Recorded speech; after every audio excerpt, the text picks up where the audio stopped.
Desligado do seu celular? Tá na cozinha? Não, do jornal. O meu tá. Vou guardar.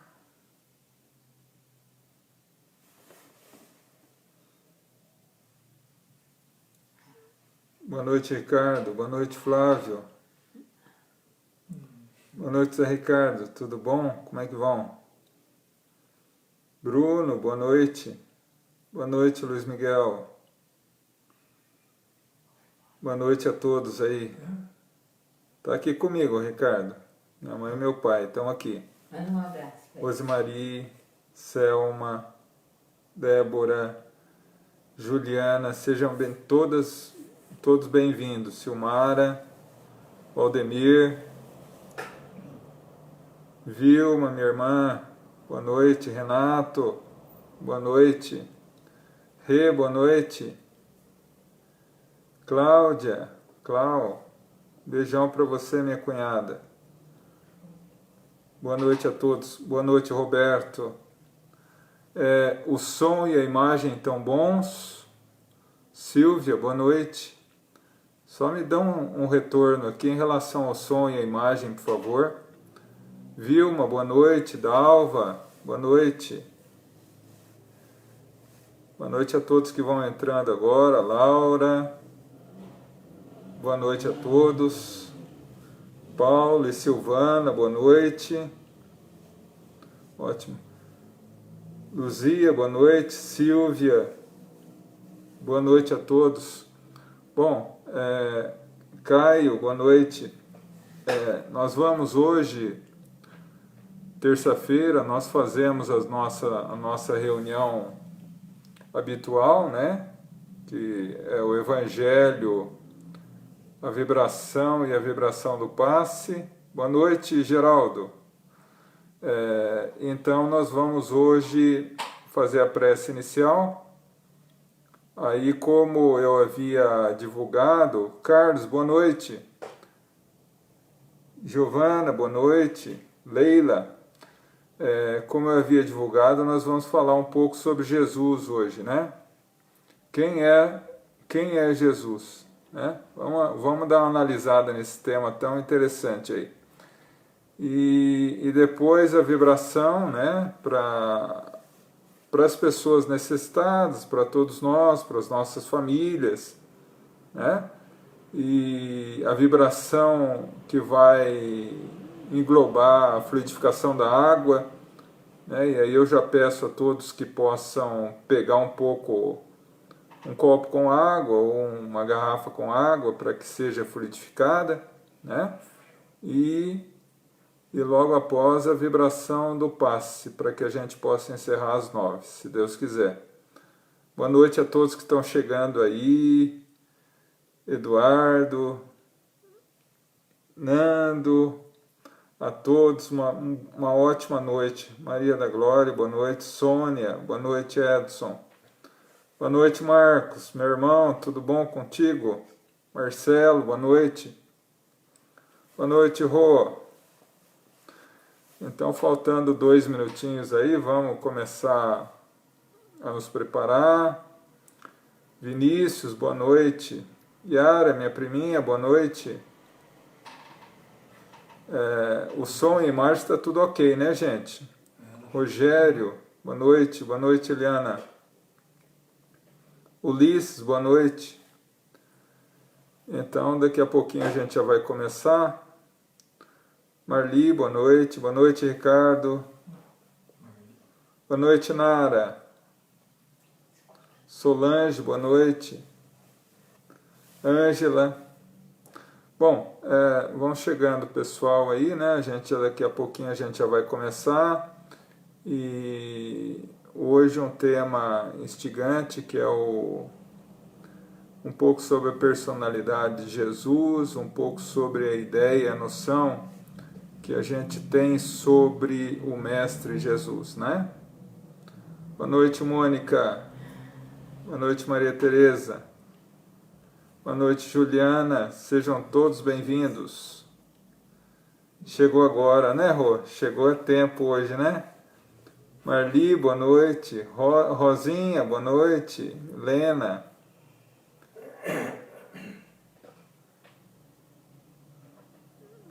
Cacilda, boa noite. Elicélia, boa noite. Boa noite a todos que estão chegando. Arlete. Bom, falta um minutinho para que a gente possa começar. Então é o tempo que nós temos aí para poder estar preparando a aguinha, preparando as nossas vibrações. Inês, boa noite, Inês. Um beijão para você, para toda a família, viu? Toninho Kreiner, boa noite. Boa noite, minha irmã. Então, 8 horas, vamos iniciar.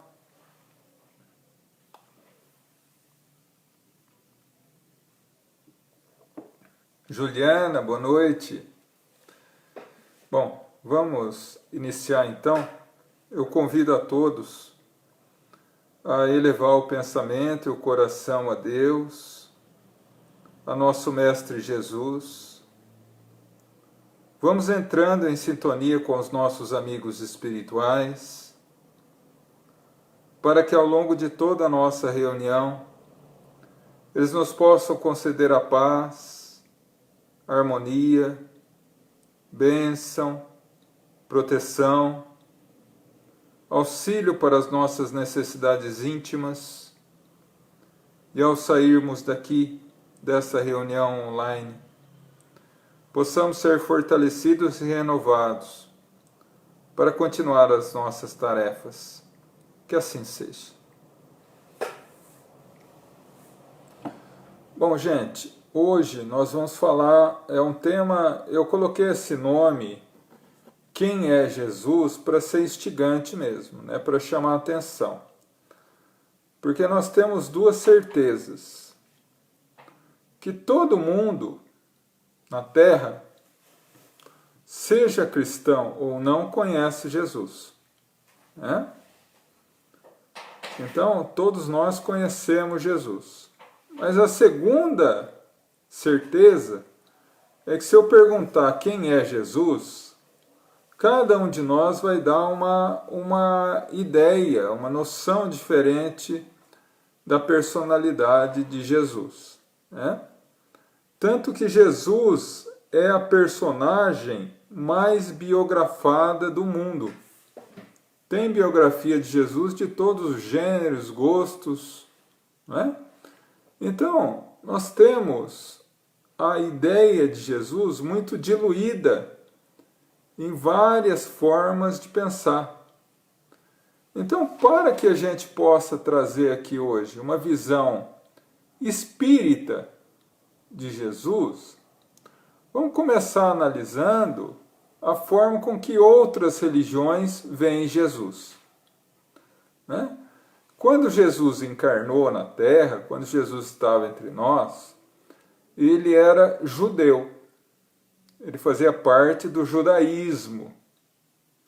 E hoje, o judaísmo entende Jesus como mais um profeta, abaixo de Moisés, como Isaías, como Malaquias, como Davi, como tantos e tantos outros que foram profetas, mas não chegaram a ser Messias. E a gente vai falar o que significa isso mais adiante. Para os nossos irmãos católicos, na teologia católica, Jesus é Deus. Deus fazendo parte da Santíssima Trindade. Deus Pai, Filho e Espírito Santo. Então, para os nossos irmãos católicos, segundo a Santíssima Trindade, Jesus é Deus, ou parte de Deus. Já para os nossos irmãos evangélicos protestantes, Jesus tem uma definição um pouco diferente. Ele não é Deus, porque no movimento evangélico protestante não há a Santíssima Trindade. Então Jesus é visto como o grande julgador, o grande juiz, aquele que nos julgará no dia do juízo final. Né? Mas, e se nós formos correndo as religiões do mundo, cada qual vai analisar Jesus de uma forma. Vamos começar a analisar Jesus pela ótica da doutrina espírita. Quem é Jesus? Dentro do movimento espírita, particularmente após a elaboração de 2 livros que não são da codificação, mas que são de Chico Xavier, e a meu modesto ponto de vista são livros que são parte do processo de continuação da doutrina. Tal é o grau de responsabilidade do Chico e da sua grandiosa obra mediúnica, que são um livro escrito por Emmanuel chamado A Caminho da Luz e um livro escrito por Humberto de Campos chamado Brasil, Coração do Mundo, Pátria do Evangelho. Então, a partir desses 2 livros, um conhecimento que a doutrina espírita já trazia, não claramente, mas nas entrelinhas, principalmente nos estudos da Revista Espírita e na questão 625 do Livro dos Espíritos, a maioria de nós espíritos começou a considerar Jesus como o governador espiritual do planeta Terra. Mas como funciona isso? O governador espiritual do planeta? Nossa, mas que coisa! Vamos analisar. Abrindo o livro A Caminho da Luz, do Espírito Emmanuel, psicografado pelo Chico em 1938, no primeiro capítulo, intitulado Espíritos Puros, o benfeitor diz exatamente assim: rezam as tradições do mundo espiritual, que na direção de todos os fenômenos do nosso sistema solar existe uma comunidade de espíritos puros e eleitos pelo Senhor Supremo do Universo, em cujas mãos conservam as rédeas diretoras da vida de todas as coletividades planetárias. O que significa? Significa que no nosso sistema solar, que hoje conta com 9 planetas, contando Plutão, que foi rebaixado, mas foi rebaixado pelos homens, não pelos espíritos de luz. Então, existe uma comunidade de espíritos puros e eleitos por Deus, que dirigem os destinos de todos os planetas do sistema solar. Isso ele diz, no primeiro parágrafo. No segundo parágrafo, ele diz assim: esta comunidade de seres angélicos, cujo Jesus, a qual Jesus é um dos membros divinos, ao que nos foi dado saber, se reuniu nas proximidades da Terra por 2 ocasiões no curso dos milênios conhecidos. A primeira, quando se decidia a formação da Terra. A segunda, quando se decidia a vinda de Jesus ao planeta. Então, aí a gente já tem uma noção do tom da conversa. Jesus é o governador espiritual do planeta, porque cada planeta é dirigido por um espírito tutelar. Por um espírito tutelar. Um padroeiro, se a gente pode colocar assim na definição católica. Então, o sistema solar tem 9 planetas. cada espírito puro e eleito pelo Senhor Supremo do Universo comanda um planeta. Quando o espírito chega a esse grau de pureza, ele é chamado Cristo. Então, Jesus é o nosso Cristo. Né? Mas, João, o que é Cristo? Eu não estou entendendo direito isso. Então, vamos lá, a Revista Espírita, de fevereiro de 1868. Quando o espírito Lacordaire e o espírito São Luís dizem o que é um Cristo. Lacordaire diz assim: ao lado de Deus existem numerosos espíritos, chegados ao mais alto grau da hierarquia celeste,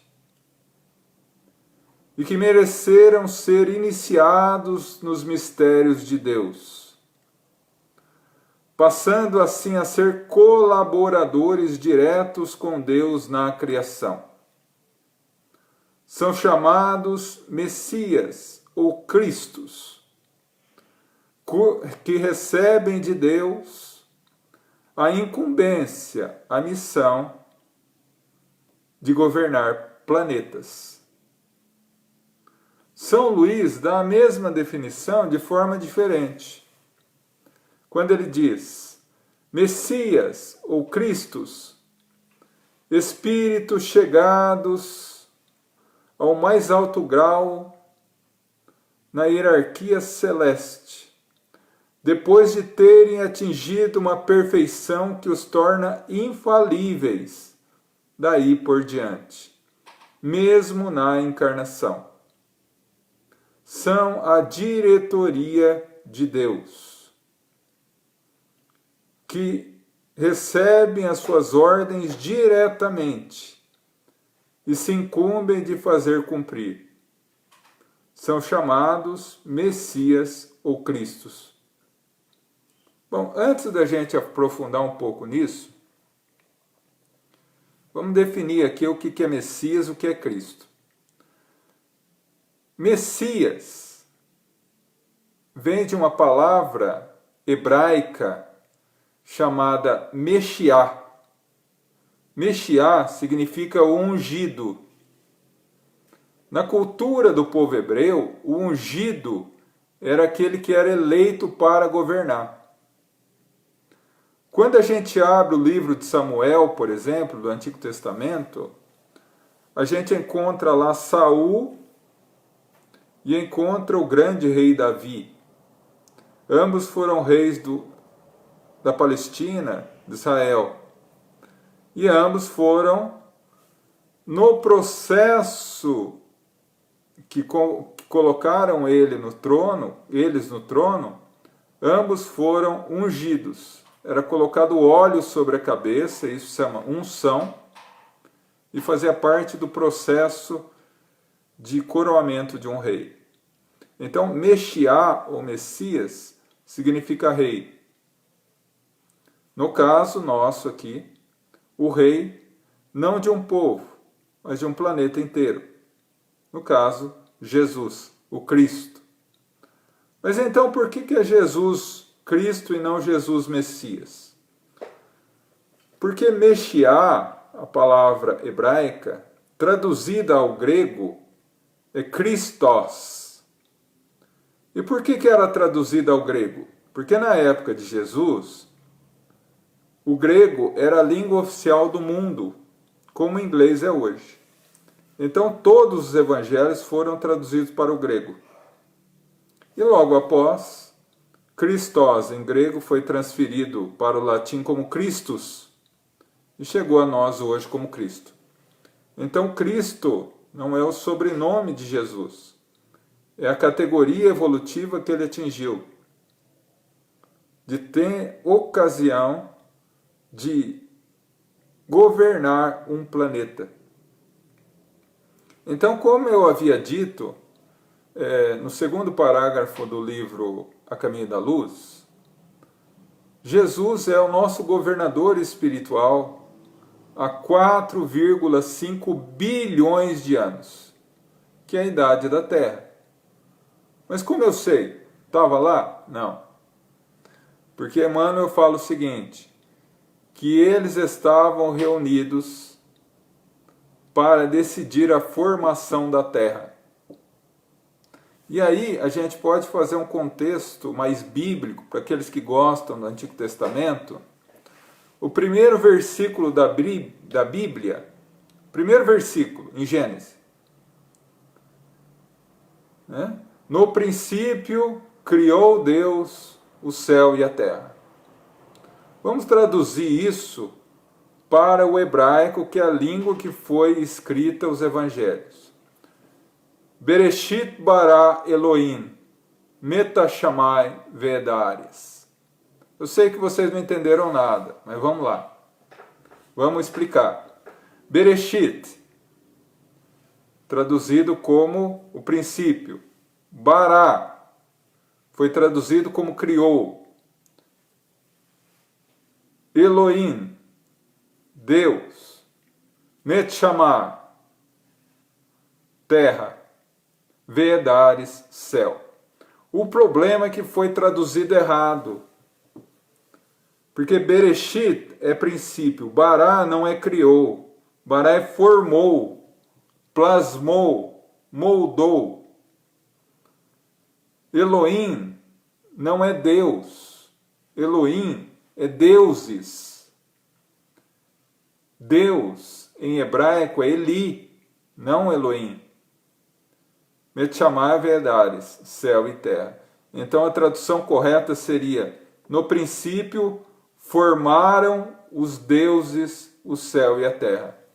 Mas que deuses, João? Não tem um Deus só? Tem um Deus só. Mas o entendimento da época, eles estavam falando dos cristos do sistema solar, né? E Jesus, nessa ocasião, já foi designado por Deus para ser o nosso abençoado governador.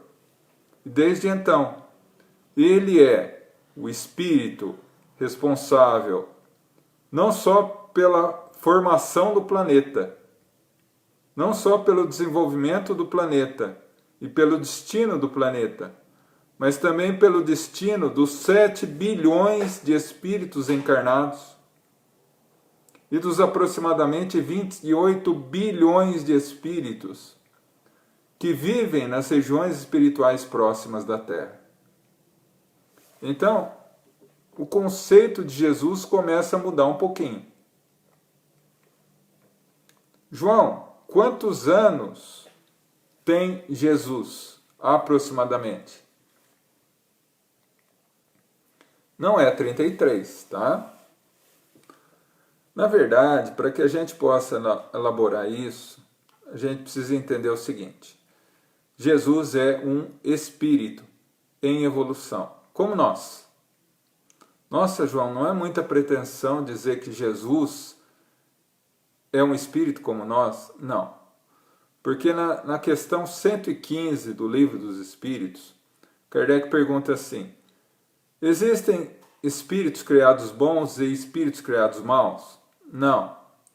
Todos os espíritos são criados simples e ignorantes e vão evoluindo.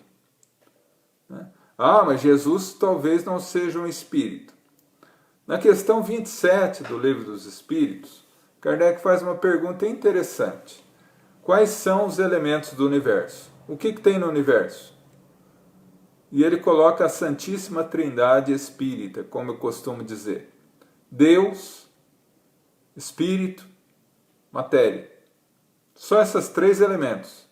O Criador, o Espírito, que é o Filho do Criador, e a matéria, que é o meio que os Espíritos se manifestam. Então, se Jesus não é Deus e não é matéria, só pode ser Espírito.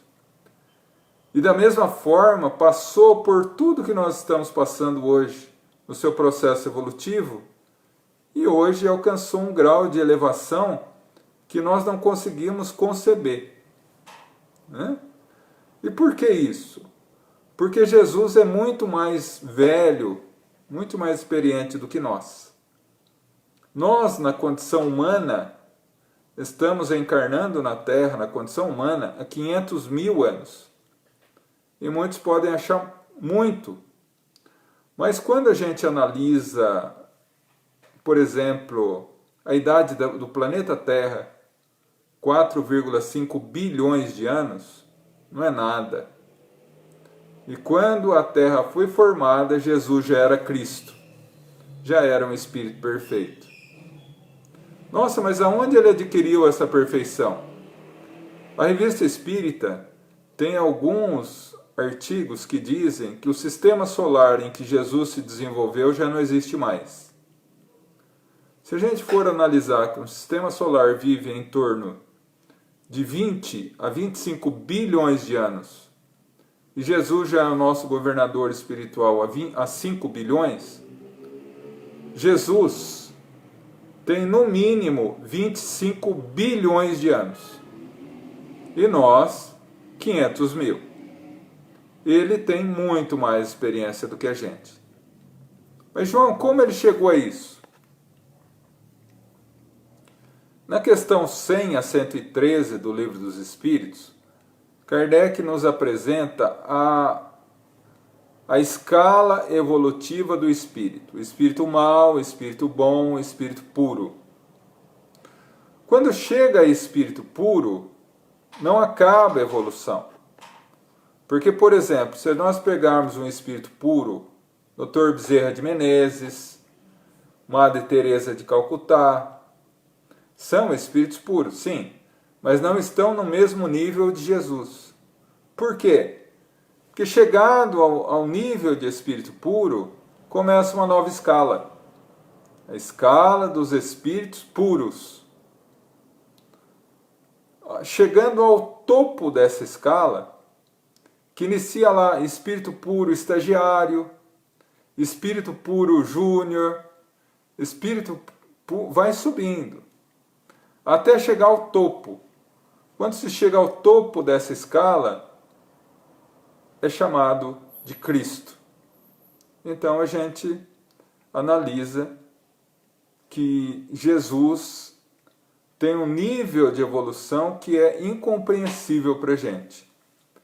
Há um espírito que ele tem uma mensagem interessante, ele diz assim: para que nós pudéssemos entender a evolução de Jesus e quem realmente é Jesus, seria mais fácil ensinar um macaco sobre a lei da relatividade, porque a distância é imensa, mas um dia chegaremos lá, né? Por isso que na questão 625 do Livro dos Espíritos, o Kardec pergunta o seguinte: qual é o tipo mais perfeito que Deus tem dado ao homem para servir de modelo e guia? A questão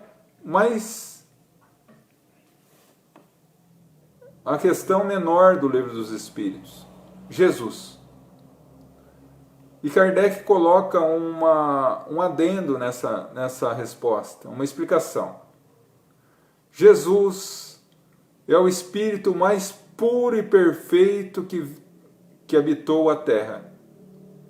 E a sua doutrina é a mais perfeita manifestação da vontade de Deus.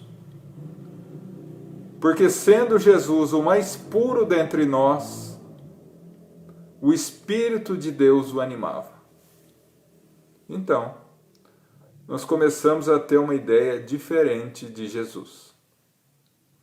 Então, Jesus não é do catolicismo, não é do movimento evangélico, não é do movimento espírita, não é das religiões do mundo.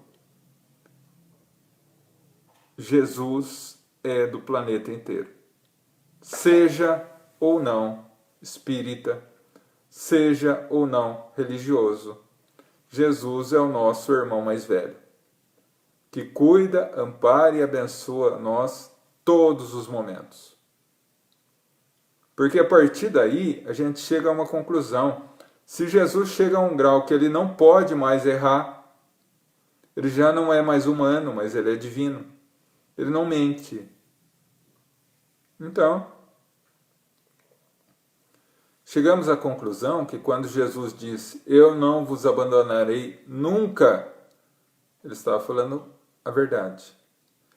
Quando ele nos disse, vós sois deuses, ele estava falando a verdade. Então ele não dirigiu apenas a formação do planeta, mas ele vem dirigindo o desenvolvimento do planeta desde sempre. Quando a gente vê as 3 revelações, a gente vê a mão de Jesus em todas elas. Para a doutrina espírita, nós temos 3 revelações divinas. A primeira, Moisés. A segunda, o próprio Cristo. E a terceira, a doutrina espírita. Vamos analisar. As primeiras revelações, antes de chegar a Moisés, nós temos os profetas da antiguidade e os profetas do povo hebreu. Por que profetas da antiguidade, João? Porque antes do povo hebreu, haviam vários mensageiros de Jesus que estavam vindo à terra para dizer sobre a verdade, sobre a existência de um ser superior, sobre o amor, sobre a bondade, sobre o respeito. Por exemplo, Lao Tse e Confúcio na China, Krishna e Arjuna na Índia, Zoroastro na Pérsia, Sócrates, Platão na Grécia e tantos outros que vieram falar um pouco mais sobre a realidade do mundo espiritual. Mas a partir do momento em que nós chegamos ao povo hebreu, a gente encontra Abraão, que teve 2 filhos. O primeiro chamado Ismael, que por ser filho de uma escrava foi expulso de casa. Ismael deu origem ao islamismo. E seu irmão, Isaac, que assumiu o trono e a liderança do povo hebreu, fundou o judaísmo, que é o avô do cristianismo, que é o pai do cristianismo, avô das doutrinas cristãs de atualmente. Mas a partir daí, Isaac gerou Jacó, Jacó gerou José, José foi vendido pelos irmãos ao Egito. Como era um grande e fabuloso médium, auxiliou o faraó. O faraó gostou muito dele, transformou em governador do Egito. Ele trouxe todo o povo hebreu para morar no Egito. Quando ele morreu, e o faraó também, se tornaram escravos. Por séculos eles ficaram escravos do Egito. Até que nasce Moisés, que após a libertação recebe a tábua dos 10 mandamentos da lei no Monte Sinai, pelas mãos de Deus, conforme escrito no Antigo Testamento. No entanto, Jesus, por ser governador espiritual do planeta, foi ele que passou a tábua dos 10 mandamentos da lei. Todos os textos do Antigo Testamento, quando é dito que o profeta falou com Deus, em realidade, ele entrou em contato com Cristo, com Jesus. E ali, a primeira revelação traz a tábua dos 10 mandamentos da lei. E quais são os 10 mandamentos? Nos ensina, num período que a humanidade era infantil, nós ainda éramos crianças espirituais. E o que uma mãe mais fala para o seu filho criança? Não. E assim foi feito. Os 10 mandamentos nos ensinam o que não fazer. Tanto é que dos 10 mandamentos, 8 têm a palavra não. Excetuando-se guardar o dia de sábado e santificar o dia de sábado e honrar pai e mãe. Todos os outros têm, não. Então, a partir daí, a humanidade entrou em contato com a ideia do Deus único e entrou em contato, ainda que seja com uma maneira muito rudimentar, com a noção de lei divina. A vida prossegue. 1500 anos se passam. Jesus decide vir ele próprio trazer a segunda revelação, o Evangelho. E aí, ele vem à Terra e o seu Evangelho não ensina mais o que não fazer. Ensina o que fazer. Porque a mensagem do Cristo do Evangelho é essa. Eu vos ensino a perdoar 70 vezes 7 vezes. Os antigos diziam, amai os amigos e odiai os inimigos. No entanto, eu vos ensino, amai vossos inimigos. Fazei o bem àquele que vos faz o mal. Ora por aqueles que vos perseguem. Perdoa 70 vezes 7 vezes. E tantas outras mensagens que vêm nos ensinar a prática daquilo que a gente viria a chamar hoje de caridade.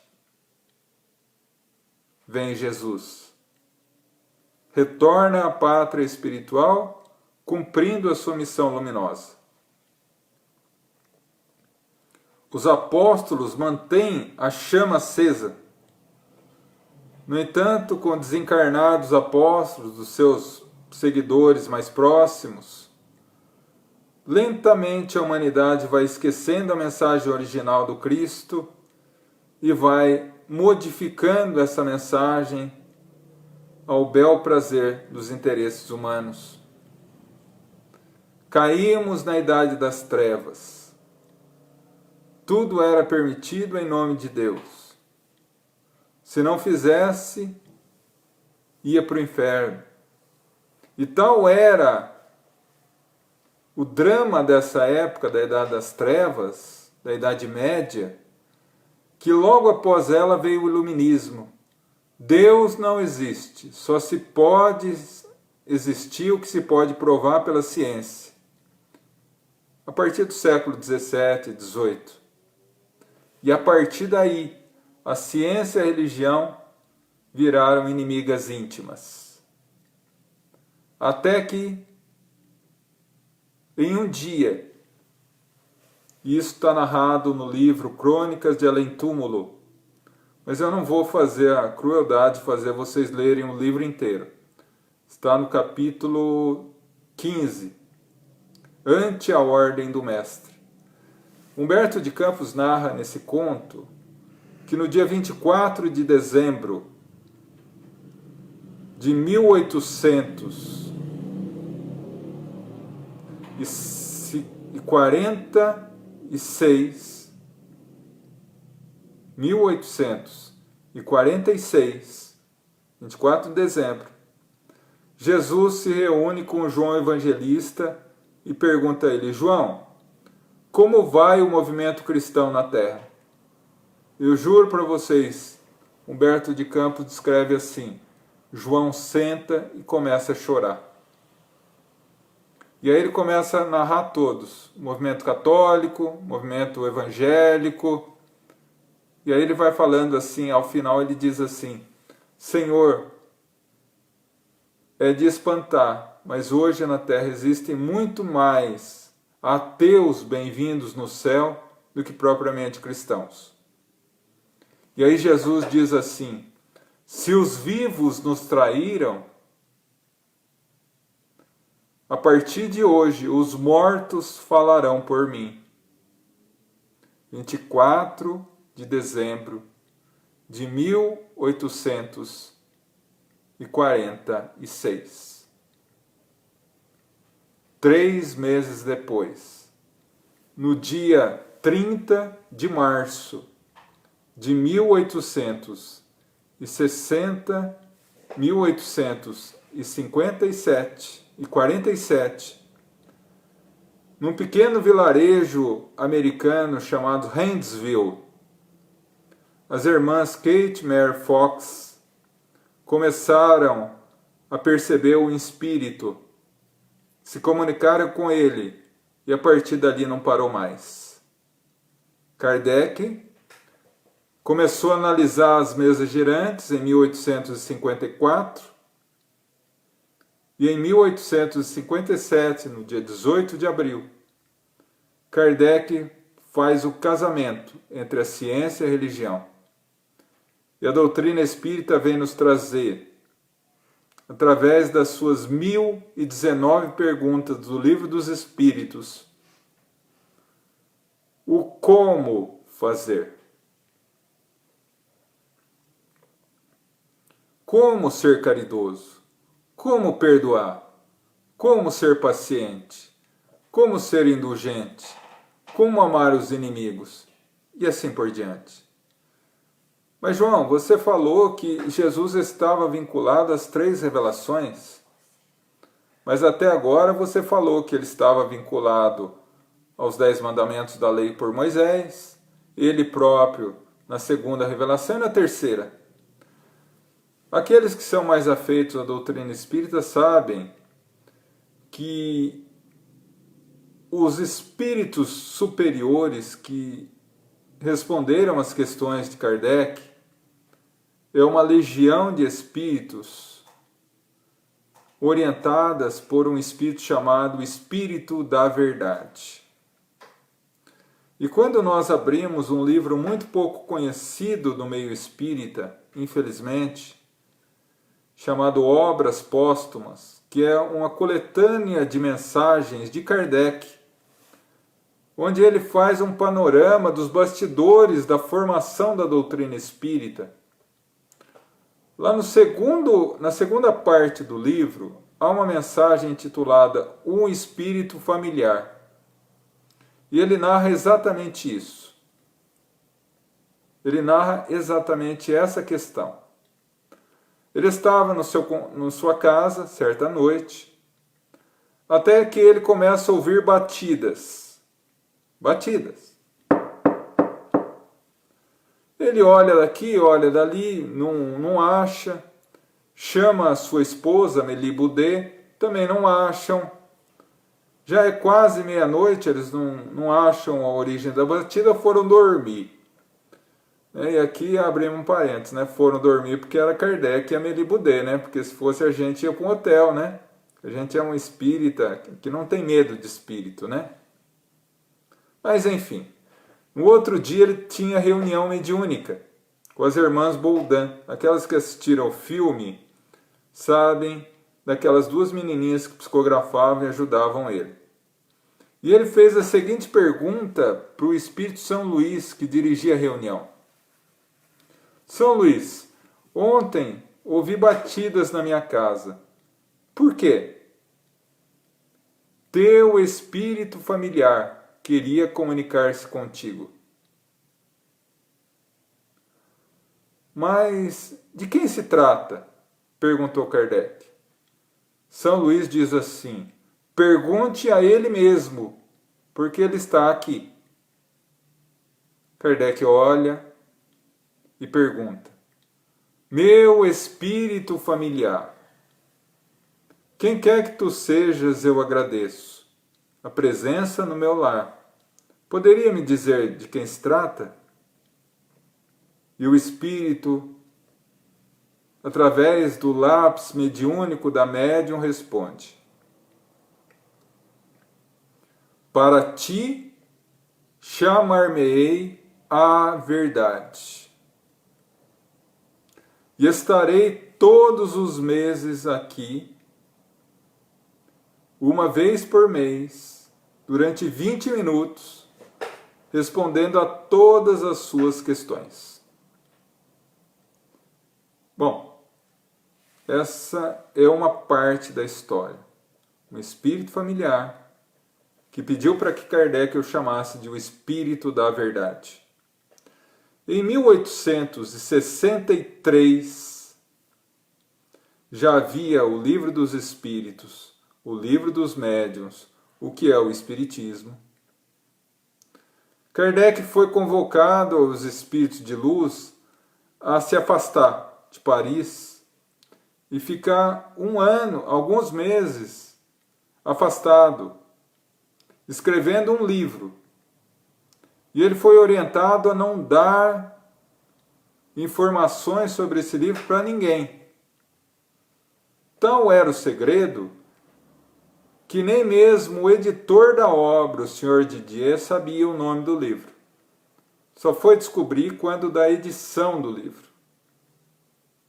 Esse livro, que inicialmente chamaria Imitação do Evangelho,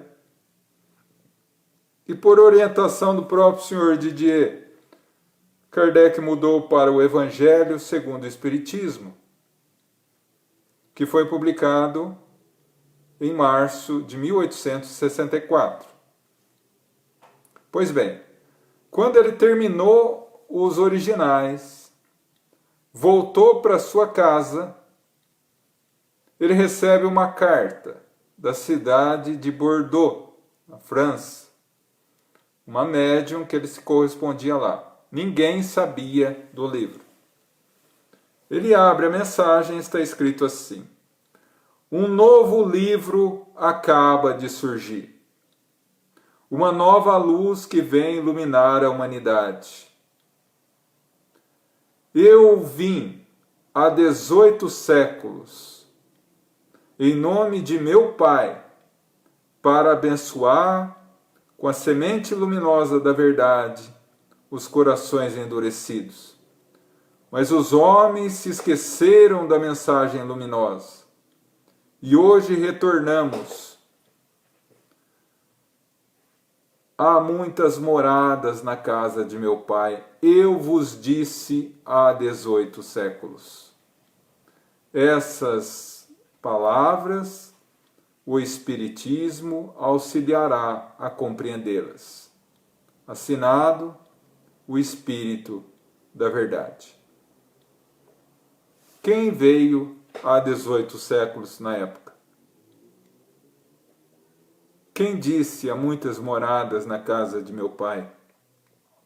Senão o próprio Jesus Cristo. Então, eu gostaria hoje de trazer a vocês uma noção diferenciada de Jesus. Não um Jesus humano, mas um Jesus divino. Não um Jesus que castiga, mas o Jesus que perdoa. Não o Jesus juiz, mas o Jesus amigo para todas as horas. Aquele Jesus amorável e bom, que curou leprosos, que levantou paralíticos, que fez a luz aos cegos e que vem nos abençoando ao longo das nossas existências desde que começamos a habitar em corpos humanos. E que nos disse: crê em Deus, crê também em mim. Eu nunca vos deixarei órfãos. Estarei convosco até a consumação dos séculos. E esse mesmo Cristo, que conforme o capítulo 34 do livro A Caminho da Luz, se reuniu com seus companheiros cristos do Sistema Solar para uma terceira reunião, que foi decidida, entre outras coisas, a transição planetária que estamos vivendo hoje, de um planeta de provas e expiações para um planeta de regeneração. E por isso que nós hoje, passando por essa dificuldade da pandemia, nós espíritas temos a certeza de que isso é apenas um processo que nos auxiliará a sair dessa pandemia melhores. Afinal de contas, Jesus já nos dizia: bem-aventurados os mansos e pacíficos, pois eles herdarão a terra. E é isso que Jesus nos espera de nós. Que possamos herdar a terra renovada. Nas palavras da Bíblia, particularmente do Apocalipse de João, a nova Jerusalém, a terra renovada, a terra regenerada, a terra onde o mal já não exista mais. Mas para tudo isso, nós precisamos começar a renovar o nosso coração. Afinal de contas, como disse Jesus, no capítulo 3 do livro Boa Nova, numa conversa em que ele teve com o juiz implacável chamado Hanã, quando Hanã volta-se a ele e diz: Nazareno, o que fazes em Jerusalém? Passo por aqui para fundar o reino dos céus. E o que é isso? O reino dos céus é a obra divina no coração dos homens.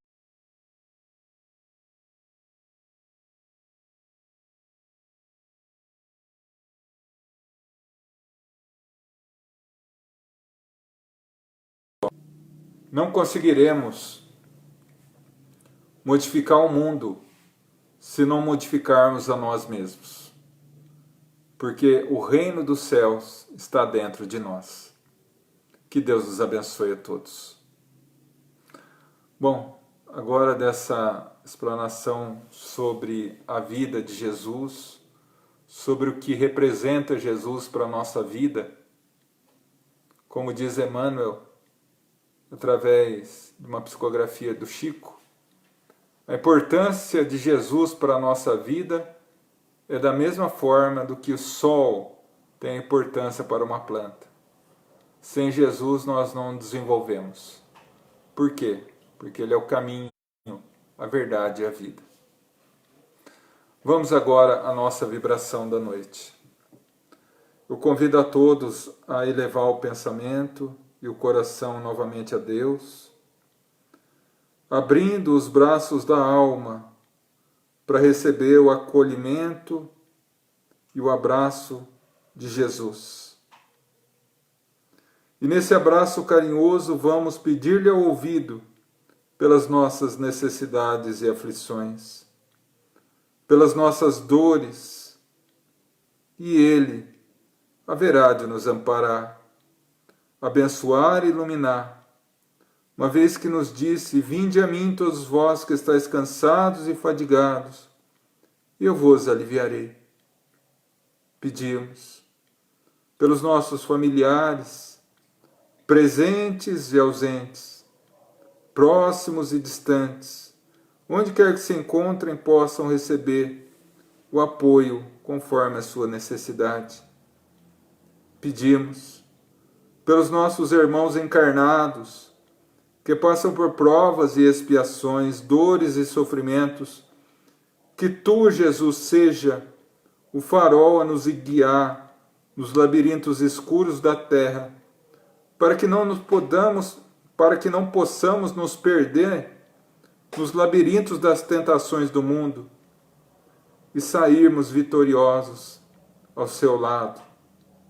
Rogamos pelos doentes, sofredores, aqueles que ficam aprisionados a um leito de hospital. Rogamos a Tua misericórdia, a saúde, a cura.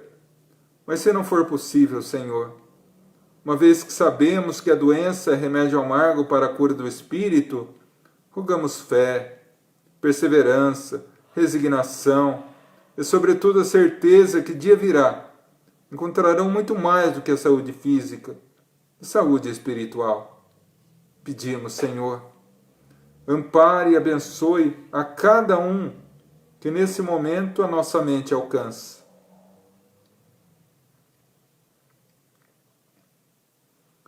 Cada qual que nós sabemos necessitar de ajuda, porque com certeza um mensageiro do Teu infinito amor estará ao lado dele ou dela, levando consolo, medicação, força, amparo e luz. Rogamos pelos nossos irmãos desencarnados, aqueles nossos familiares que voltaram antes para casa, para que Deus os ilumine na nova etapa e que recebam de nós o buquê luminoso da nossa saudade, banhada na fé em Deus. Rogamos por aqueles irmãos que sofrem no mundo espiritual as consequências de uma vida voltada ao erro. Rogamos que o arrependimento seja a chave que abra a porta da vida renovada.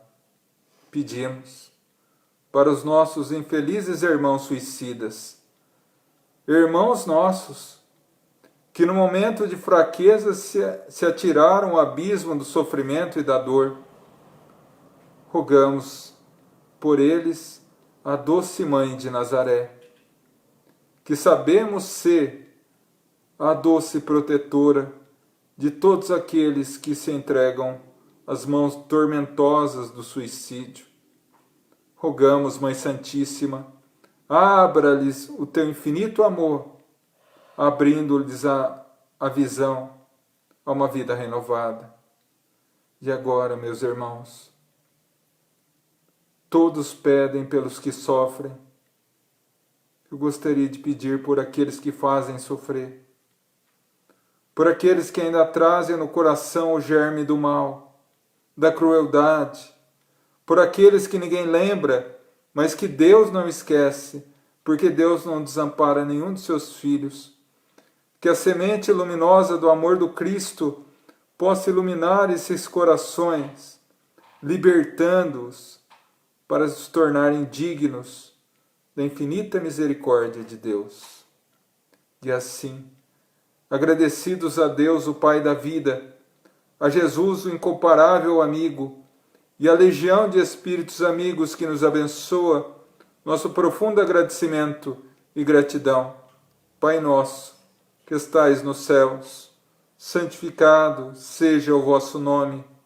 Venha a nós o vosso reino. Seja feita a vossa vontade, assim na terra como no céu. O pão nosso de cada dia dai-nos hoje.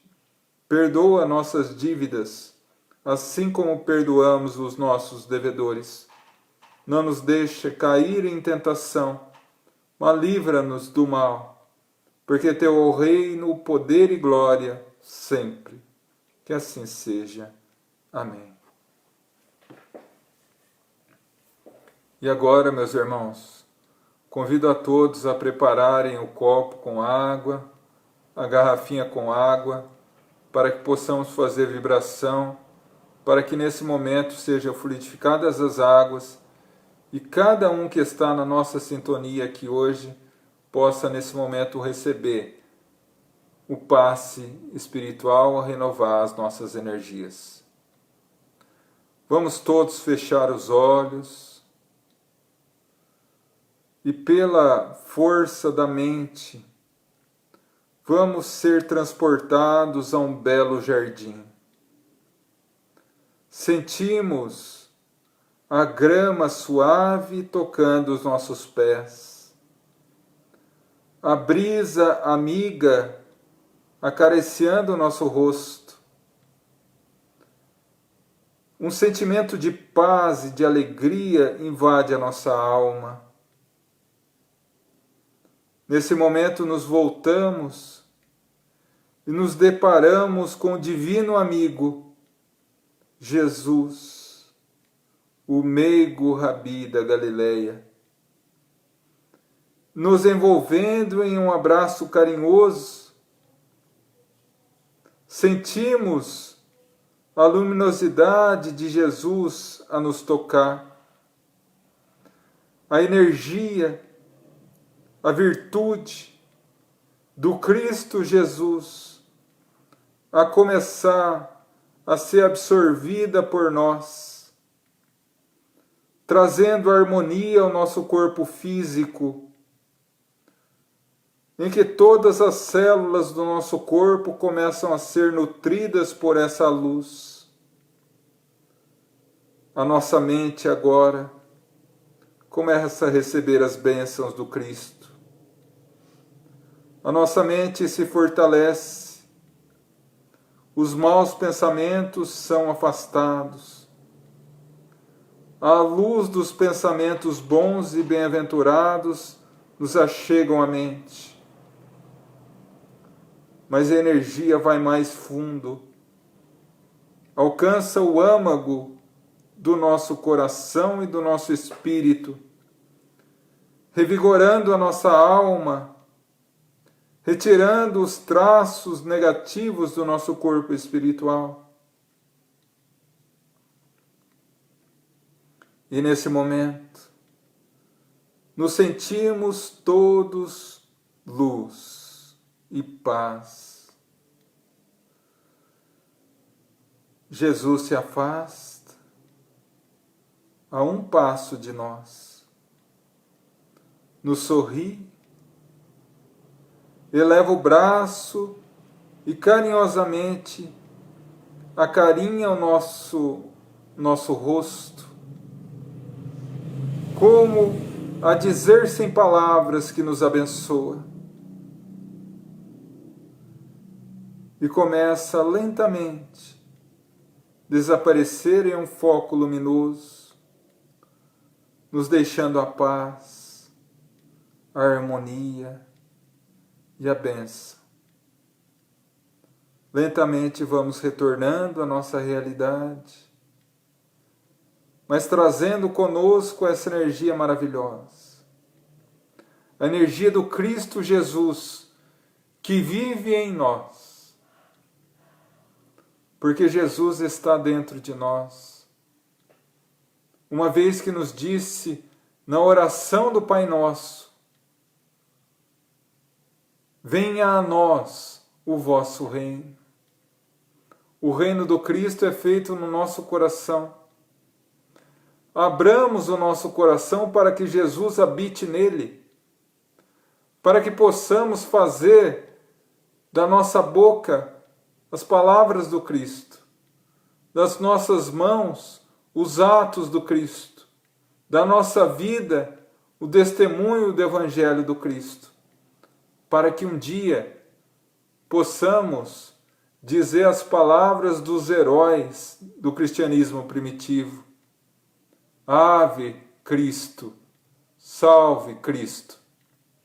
Aqueles que viverão a vida eterna vos glorificam e saúdam. E assim, agradecidos a todos os trabalhadores espirituais que estiveram conosco, aos nossos mentores espirituais, a todos os trabalhadores da nossa casa, o Gaefa, a doce Mãe Maria de Nazaré, a Jesus, o nosso mestre, o nosso modelo, o nosso guia, o nosso irmão maior, que não nos abandona nunca. E a Deus, o Supremo Pai Criador, amoroso e bom, a quem entregamos mais essa reunião aos pés e rogamos a bênção de uma noite de luz, de uma semana abençoada, rogando a Ele que possa nos abençoar e nos iluminar, para que ao vencermos essa etapa da pandemia, possamos ser renovados, fortalecidos e regenerados, para vivenciar as glórias e as felicidades de um mundo renovado. Que assim seja, graças a Deus. Bom, meus irmãos, terminamos a nossa reunião. Como em todas as reuniões, eu só tenho a agradecer o carinho, a energia luminosa que cada um concedeu para que pudéssemos juntos fazer dessa reunião uma reunião abençoada, uma reunião de luz, trazer a cada um de nós um pouco de paz e harmonia em meio a essas provações que estamos todos nós passando. Meu agradecimento, e antes de partirmos para as considerações finais, se a gente pudesse colocar assim, né? Os recadinhos da noite. Essa live continuará na página do Facebook, né? Do Grupo de Assistência Espiritual Francisco de Assis, onde todos nós estamos agora. mas daqui a alguns momentos também estará no canal do YouTube Gaefa Espírita, G-A-E-F-A Espírita. Lá nós estamos postando todas as lives que estamos fazendo, não só as de terça-feira, mas também as de quinta-feira, que são perguntas e respostas, né? E ali também vocês podem encontrar outras palestras, alguns seminários. Essa palestra que eu fiz sobre a personalidade de Jesus, na realidade eu fiz um estudo um pouco mais aprofundado sobre Jesus, e essa palestra é o resumo de um seminário que eu fiz há alguns anos atrás, que eu filmei e está lá no canal Gaefa Espírita, sobre o nome Jesus Pescador de Homens, né? Aqui eu falei 45 minutos, mas lá eu falo 2 horas e 20, se não me engano. Então aí dá pra gente explorar um pouco mais o assunto, né? Mas, do mais, eu agradeço profundamente a cada participante que esteve aqui conosco essa noite. Meu profundo agradecimento, minha profunda gratidão a cada um de vocês. E peço que, se quiserem, se for possível, estejam conosco depois de amanhã, na quinta-feira, na nossa live de perguntas e respostas, que também está sendo abençoada. Com a graça de Deus nós estamos conseguindo o nosso objetivo com ela também, né? Na quarta, quinta-feira pela manhã eu já começo a postar uma lembrança para vocês da live. De quinta-feira à noite, às 8 horas da noite, estaremos com a nossa live de perguntas e respostas, tá? Então, meu profundo agradecimento, minha profunda gratidão, meu profundo carinho, meu profundo desejo a cada um de vocês que tenham uma noite abençoada, uma semana de paz, e se Deus quiser, quinta-feira estaremos juntos novamente para mais uma reunião. Sintam-se abraçados por mim, por minha família, minha mãe e meu pai que estão aqui ao meu lado, mandando um abraço fraternal também, tá? E até quinta-feira, se Deus assim permitir. Fiquem todos com paz e com bênçãos de Jesus.